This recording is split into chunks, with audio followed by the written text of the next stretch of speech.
नमस्कार, मी पूनम आणि तुम्ही पाहत आहात पुन्हा एक नवीन अपडेट। मित्रांनो, आपल्या पल्ल्यापासून दुर्लक्षित हक्कापासून वंचित असलेल्या ज्येष्ठ नागरिकांचे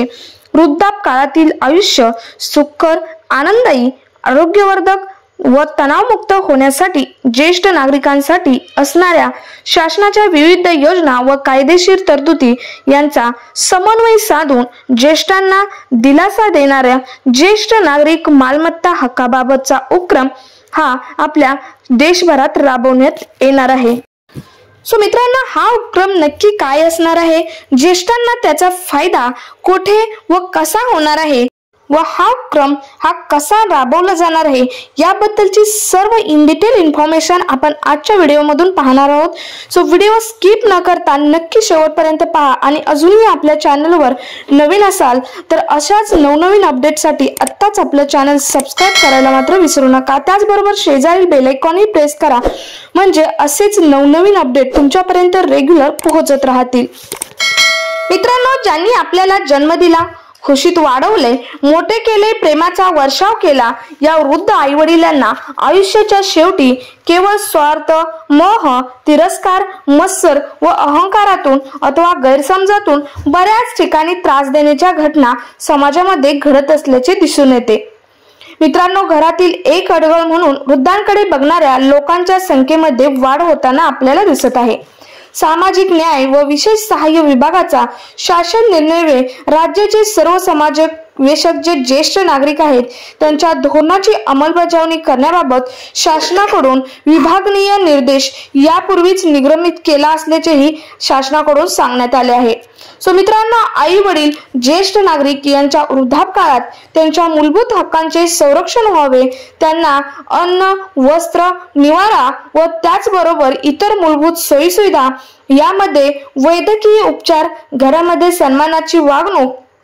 या बाबी उपलब्ध व्हाव्यात या हेतूने भारत सरकारने ज्येष्ठ नागरिक पालकांना सन्मानाने आयुष्य जगण्यासाठी आई वडिलांचा व ज्येष्ठ नागरिकांचा निर्वाह व कल्याण अधिनियम 2007 हा कायदा अस्तित्वात आणला। आता या कायद्याची सर्व इन डिटेल इन्फॉर्मेशन आपण आपल्या चॅनलवर पोस्ट केली आहे, त्याची लिंक मी तुमच्यासाठी डिस्क्रिप्शन बॉक्स मध्ये देणार आहे, तो तुम्ही कायदा पाहू शकता। परंतु हा उपक्रम कसा राबवला जाणार हेही आपण पाहणार आहोत। मित्रांनो, अधिनियमाप्रमाणे जे आई वडील व ज्येष्ठ नागरिक हे आपल्या स्वतःच्या उत्पन्नामधून किंवा स्वतःच्या मालमत्तेमधून स्वतःचा निर्वाह करण्यास असमर्थ ठरतात, असे आई वडील तसेच ज्येष्ठ नागरिक ज्यांना अपत्य आहे ते त्यांच्या मुलांविरुद्ध, नातवांविरुद्ध व ज्येष्ठ नागरिक निपुत्रिक आहेत ते युक्त अधिनियमाच्या कलम 2(6) मध्ये नमूद नातेवाईक या संज्ञेत बसणाऱ्यांविरुद्ध निर्वाह प्राप्त करण्यासाठी अधिनियमातील कलम 5 प्रमाणे सक्षम अधिकाऱ्यांकडे अर्ज करू शकतात, अशी ही तरतूद आपल्या शासनाने या उपक्रमामध्ये सांगितली आहे। त्यानंतर ज्येष्ठ नागरिक यांना सन्मानाने जीवन जगता यावे या दृष्टीने त्यांच्या गरजांच्या मर्यादेत त्याचा निर्वाह भत्ता चालवणे हे मुलाचे व कलम 2(6) मध्ये नमूद नातेवाईकांचे दायित्व निश्चित केले आहे। अधिनियमातील तरतूद क्रमांक 5 प्रमाणे ज्येष्ठ नागरिक आई वडिलांच्या आणि आजोबांच्या बाबतीत अज्ञात असणाऱ्या त्यांच्या एका किंवा अधिक मुलांविरुद्ध व निपुत्रिक ज्येष्ठ नागरिकांच्या बाबतीत कलम 2(6) प्रमाणे नातेवाईक असणाऱ्यांच्या ताब्यात अशा ज्येष्ठ नागरिकांची मालमत्ता असेल किंवा अशी मालमत्ता या ज्येष्ठ नागरिकांकडून वारसा हक्काने त्यांना मिळणार असेल तर नातेवाईकांविरुद्ध निर्वाह प्रदान करण्याच्या अनुषंगाने अर्ज सादर करता येणार असल्याचेही आपल्या शासनाने या उपक्रमामध्ये सांगितले आहे। अधिनियमाच्या कलम 23 प्रमाणे या अधिनियमाचा प्रारंभ नंतर कोणत्याही ज्येष्ठ नागरिकांनी एखाद्या व्यक्तीला तो त्या ज्येष्ठ नागरिकाला मूलभूत सुविधा पुरवेल या शर्तीस अधीन राहून दान अथवा अन्य प्रकारे आपली मालमत्ता हस्तांतरित केली असेल आणि त्या व्यक्तीने त्या ज्येष्ठ नागरिकाला मूलभूत सुविधा पुरवण्यास नकार दिला असेल किंवा तो त्यासाठी असफल ठरलेला असेल तर असे झालेल्या मालमत्तेचे हस्तांतरण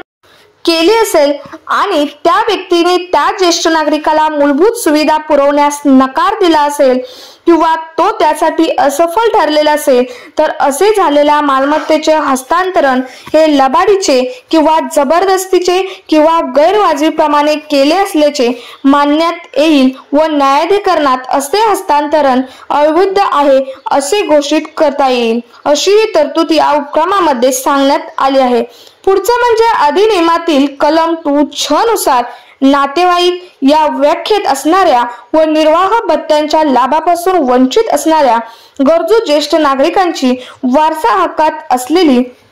अथवा स्वअर्जित मालमत्ता ज्या पाल्यांच्या ताब्यात असेल म्हणजेच हस्तांतरित करण्यात आली असेल अशा पाल्यांवर दायित्व निश्चित करणे आवश्यक आहे। तसेच अधिनियमातील कलम 5 प्रमाणे दायित्व असलेल्या ज्येष्ठांचे संगोपन न करणाऱ्या संगोपनास प्रतिसादन देणाऱ्या पाल्यांच्या विरुद्ध सक्षम प्राधिकाराकडे तक्रार अर्ज प्राप्त झाल्यास मित्रांनो अधिनियमातील कलम 23 मधील प्रचलित तरतुदी विचारात घेत अशा वंचित ज्येष्ठ नागरिकांच्या हक्कामध्ये प्रशासकीय पातळीवरून निर्णय घेण्याची गरज असल्याचे हेही या उपक्रमामध्ये सांगितले आहे। सो मित्रांनो तुम्हाला समजले असेल की या उपक्रमामध्ये नक्की काय सांगितले आहे।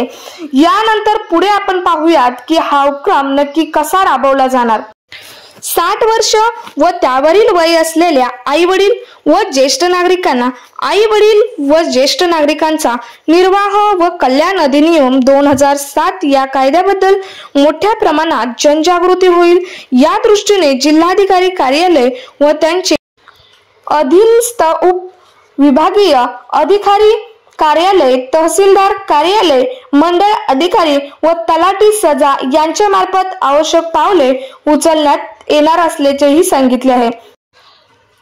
संबंधित घरातील आई वडील, आजी आजोबा व ज्येष्ठ नागरिक यांचा उदरनिर्वाह यासाठी योग्य तेवढी मालमत्ता ठेवण्यात आली आहे किंवा कसे किंवा फेरबदल करताना पालकांच्या पुढील आयुष्यात काळजी संदर्भात अटी व शर्ती नमूद केल्या आहेत का या बाबतीत विचारात घेऊन असा बदल करण्यात यावा किंवा महसुली अभिलेखात फेरबदल अथवा वाटणीनंतर आई वडील अथवा ज्येष्ठ नागरिकांची मुले किंवा नातेवाईक त्यांची काळजी घेत आहेत का याबद्दल तलाठी सजानिहाय खात्री करतील व या बाबीकडे लक्ष देऊन कार्यवाही करतील। हा झाला सेकंड पॉइंट, हा उपक्रम कसा राबवला जाणार यामध्ये। त्यानंतर थर्ड पॉइंट म्हणजे उपक्रमाची अंमलबजावणी करताना जर संबंधित व्यक्तीचा मुलगा किंवा मुलगी किंवा नातेवाईक त्यांच्या आई वडिलांची ज्येष्ठांची काळजी घेत नसतील किंवा त्यांना सन्मानाने आयुष्य व्यतीत करू शकत नसतील किंवा करू देत नसतील व मालमत्ता हस्तांतरणाच्या वेळी दिलेल्या शब्दाचे पालन करत नसतील असे संबंधित आई वडील, वयोवृद्ध व्यक्ती, ज्येष्ठ नागरिक जर तोंडी तक्रार करत असतील तर संबंधित तलाठी यांनी त्यांची लेखी तक्रार देण्यास मदत करून आई वडील व ज्येष्ठ नागरिकांचा निर्वाह व कल्याण अधिनियम 2007 मधील तरतूद क्रमांक 23 प्रमाणे संबंधित मुलाकडून तसेच नातेवाईकांकडून संबंधित मालमत्ता धारक ज्येष्ठांना मालमत्तेचा पुनर्हक्क देण्यासाठी सक्षम प्राधिकारास प्रस्ताव सादर करणार हेही या उपक्रमामध्ये नमूद केले आहे। हा झाला तिसरा पॉइंट। यानंतरचा या उपक्रमातील चौथा पॉइंट असणार आहे ज्येष्ठ नागरिकांसाठी महत्त्वाचा, तो म्हणजे जर संबंधित व्यक्तीचा मुलगा किंवा मुलगी किंवा नातेवाईक यांच्याकडून आई वडील किंवा ज्येष्ठ नागरिकाच्या नावे पुनर्हक्काने मालमत्तेची नोंद घेतल्यानंतर अशा ज्येष्ठांच्या जीवितास व मालमत्तेस धोका निर्माण होऊ शकतो अशा प्रसंगी असे आई वडील व ज्येष्ठ नागरिक यांचे चरितार्थ व कल्याणासाठी नियम 2010 चे प्रकरण 6 मधील नियम 20 नुसार ज्येष्ठ नागरिकांच्या जीविताचे मालमत्तेचे संरक्षण करण्याबाबत कृती आराखडा विनिर्दिष्ट करण्यास आला आहे। त्याचप्रमाणे पोलीस ठाण्याच्या हद्दीत राहणाऱ्या सर्व ज्येष्ठ नागरिकांची यादी ही संबंधित तलाट्यांकडे अद्ययावत ठेवण्यासोबतच त्यांना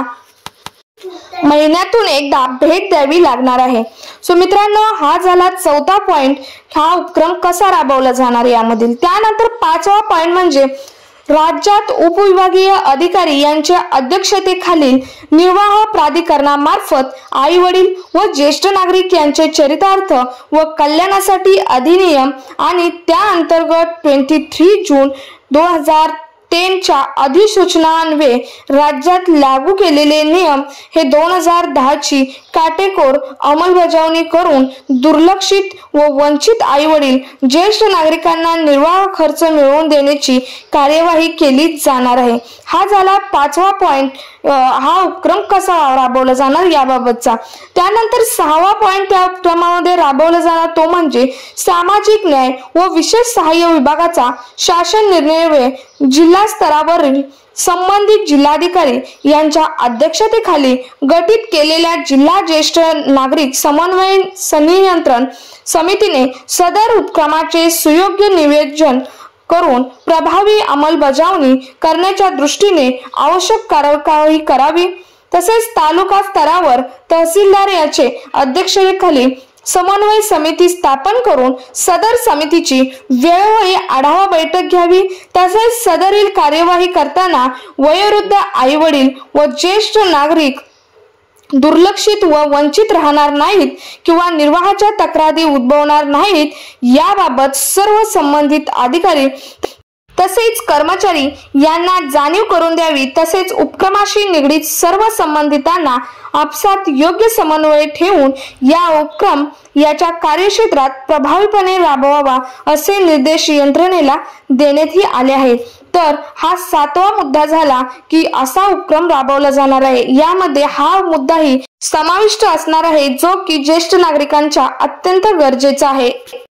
सो मित्रांनो, तुम्हाला समजलेच असेल की ज्येष्ठ नागरिकांच्या आनंददायी जीवनासाठी ज्येष्ठ नागरिक मालमत्ता हक्काबाबत आपल्या देशामध्ये जो उपक्रम राबवला जाणार आहे तो उपक्रम कसा राबवला जाणार आहे व त्याच उपक्रमामध्ये ज्येष्ठ नागरिकांसाठी कोणकोणते पॉइंट इन्क्लूड केले आहेत, म्हणजे कोणकोणती एक चांगली कामगिरी केली जाणार आहे व या उपक्रमामध्ये ज्येष्ठ नागरिकांचा निर्वाह व कल्याण अधिनियम 2007 हा कायदा कसा वापरला जाणार आहे, त्याची जनजागृती कशी केली जाणार आहे याची सर्व इन्फॉर्मेशन आपण आजच्या व्हिडिओमधून पाहिली आहे। सो मित्रांनो, तुम्हाला व्हिडिओ कसा वाटला नक्की कमेंट करून सांगा आणि हा जो उपक्रम राबवला आहे तो नक्की योग्य आहे का, त्यातील पॉइंट खरंच योग्य आहेत का, ज्येष्ठ नागरिकांसाठी उपयुक्त ठरतील का हेही तुम्ही कमेंट करून सांगा। आणि व्हिडिओ आवडल्यास एक लाईक नक्की करा। जास्तीत जास्त ज्येष्ठ नागरिकांपर्यंत हा व्हिडिओ शेअर करा आणि अजूनही चॅनलवर नवीन असाल तर चॅनल सबस्क्राइब करायला मात्र विसरू नका। तोपर्यंत स्टे हॅपी, स्टे हेल्दी। जय हिंद, जय महाराष्ट्र।